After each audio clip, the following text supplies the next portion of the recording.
No episódio de hoje, vamos fazer uma verdadeira viagem no tempo, do período colonial até as transformações políticas que nos levaram à República. E tudo isso com a presença da professora Mariana Uchoa. Olá, ouvintes! Está começando mais um episódio do podcast Pode Dialogar. Eu sou a Lívia. E eu sou a Camila. E hoje a nossa convidada é uma pessoa especializada em História do Brasil, a professora Mariana. Bem-vinda, professora! Olá, gente! Olá, meninas! É um prazer estar aqui com vocês hoje. Muito obrigada pelo convite.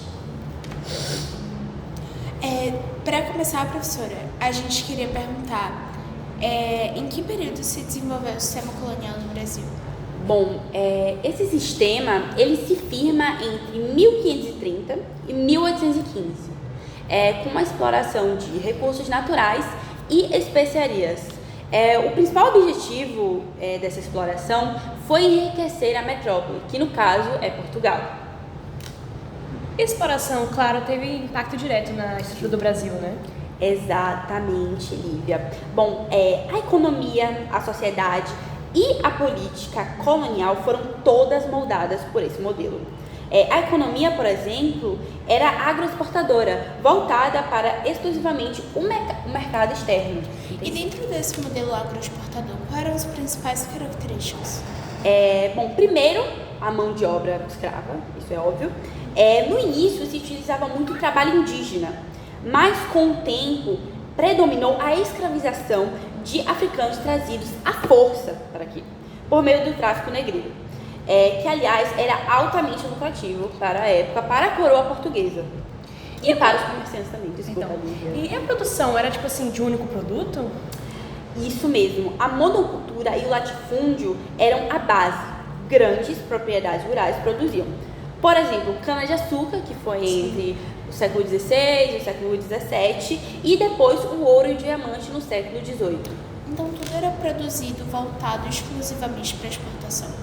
Isso, Camila. Sim, o foco era atender ao mercado europeu. O Portugal não queria que o Brasil tivesse manufaturas, inclusive ele proibia isso. Tudo para manter a colônia dependente dos produtos europeus. Ele não queria que o Brasil fosse independente. Agora falando da política colonial, como era feita a administração do território? Ótima pergunta. Portugal, ele criou mecanismos para garantir esse controle. Começou com as capitanias hereditárias, que dividiam o território em lotes e entregavam aos donatários. Depois veio o governo geral em 1549, se eu não me engano, com Tomé de Souza sendo o primeiro governador. Mas tudo ficava sob o controle da coroa, certo? Com certeza. O rei, ele concentrava o poder político e administrativo, e com o tempo, para fiscalizar melhor, especialmente na época do ouro, a capital ela foi transferida de Salvador para o Rio de Janeiro mesmo. Mas existia também tipo um poder local? Bom, sim, era uma espécie de oligarquia local. Pequenos grupos e grandes proprietários controlavam a política, a economia de suas regiões. E como era organizada a sociedade naquele período? Bom, era uma sociedade extremamente hierarquizada e patriarcal. Meninas, desculpa a língua. No topo, os senhores de engenho. No meio, comerciantes, artesãos, clérigos e militares. E lá na base, os escravizados, que seriam os indígenas e os africanos, que viviam em condições extremamente exploratórias. E o patriarcalismo? Patriarcalismo.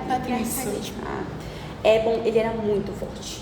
O poder familiar e social estava concentrado na figura masculina, principalmente o senhor de engenho. Ele comandava tudo, a família, os escravizados e os trabalhadores livres também. Uhum. E mesmo com essa desigualdade, ainda houve miscigenação? Bom, sim, na verdade houve bastante naquela época, hoje em dia, que ainda perpetua. Essa convivência forçada entre brancos, negros e indígenas gerou uma sociedade muito diversa, que perpetua até hoje, né?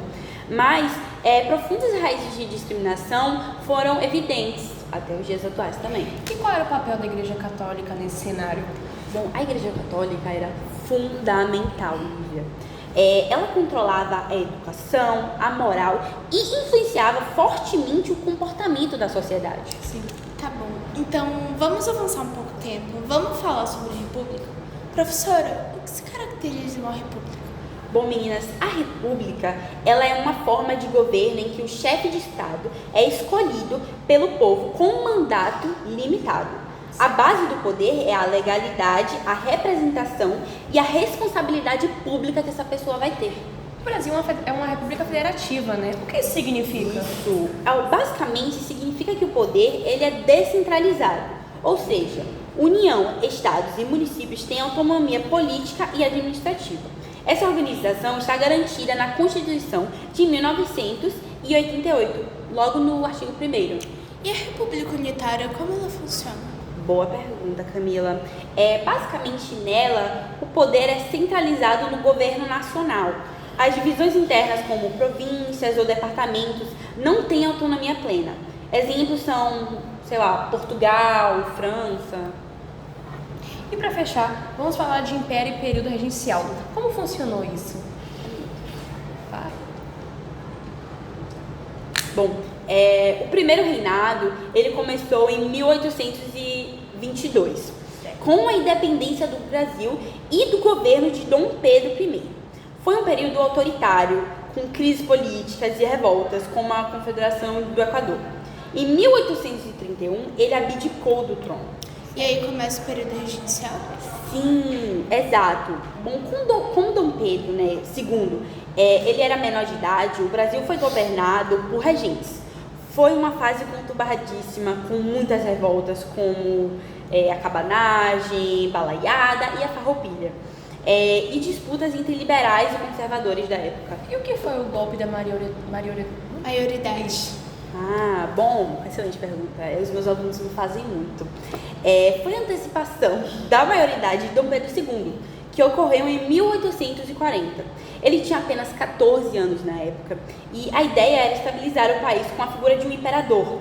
E assim começar o segundo reinado mesmo. Uau, professora, muita coisa importante pra gente aprender como Muito o Brasil obrigada. funciona, gente. Muito obrigada, professora. Foi uma aula então pra gente. Gente, com certeza. Conhecer a história é essencial pra gente entender as estruturas que a gente faz parte e também melhorar para o entender nosso o Brasil futuro. de hoje, né? Como a situação funciona e tal. Pra gente conseguir melhorar no futuro, a gente precisa Olhar o rever passado, É muito importante. Eu Sim, sempre falo sim. isso para os alunos e para todas as pessoas que estão assistindo também. É muito importante. Gente, e algumas pessoas mandaram aqui no chat que estão com algumas dúvidas e curiosidades que a professora Mariana vai tirar pra gente agora, tá? Carol Bessa, ela perguntou assim, qual foi a única colônia americana que se tornou sede de uma monarquia europeia? Ótima pergunta, Carol. Bom, voltando um pouquinho, em 1808, fugindo das tropas de Napoleão, a família real portuguesa, ela transferiu a sede do governo para o Rio de Janeiro, que foi um pouquinho que eu já falei lá atrás, se vocês lembrarem. Sim. Bom, isso transformou o Brasil na única colônia das Américas a receber a corte europeia. Caramba! Alterando profundamente a sua estrutura econômica, social e política. Que interessante. Mas nessa vinda deles, em algum momento a capital mudou? Sim, que foi o que eu falei um pouquinho lá atrás, Carol. Aí você reveu depois. Camila. Não, Carol que perguntou. Não, perdão. Mas essa parte lá que eu te falei, Carol. Eu sei que pode confundir um pouquinho, mas foi aquela parte lá. Tá? Sim. Daí. E tem mais alguma Sim.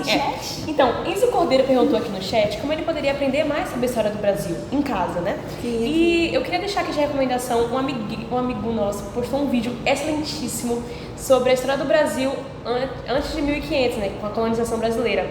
Que é o vídeo do Felipe Castanhari, do Adoro canal ele. Nostalgia. Ele é um querido, né? Adoro ele. Ele é super embasado, Recomendo os sempre. historiadores perfeitos com ele. Sim, adoro ele. Foi muito bom o papo com vocês, meninas. Eu tô muito feliz. Muito obrigada. Adorou você, professora. Muito obrigada, tá? Muito obrigada Um pela beijo. A sua história presença. vive no Brasil. A história vive. A gente vai resistir. Resistência. Sim.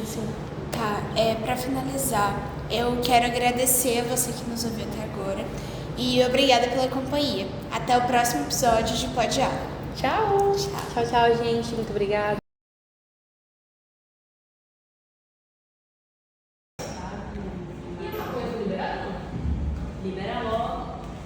Oh, making off. Olha a outra câmera, nosso amigo, pra colocar ela. E é isso. Oi, meus cactos, fala de você. Manda foto de agora. Aí, meu menino, de agora, Gente, comemora, por favor, eu não consigo gritar, então comemora.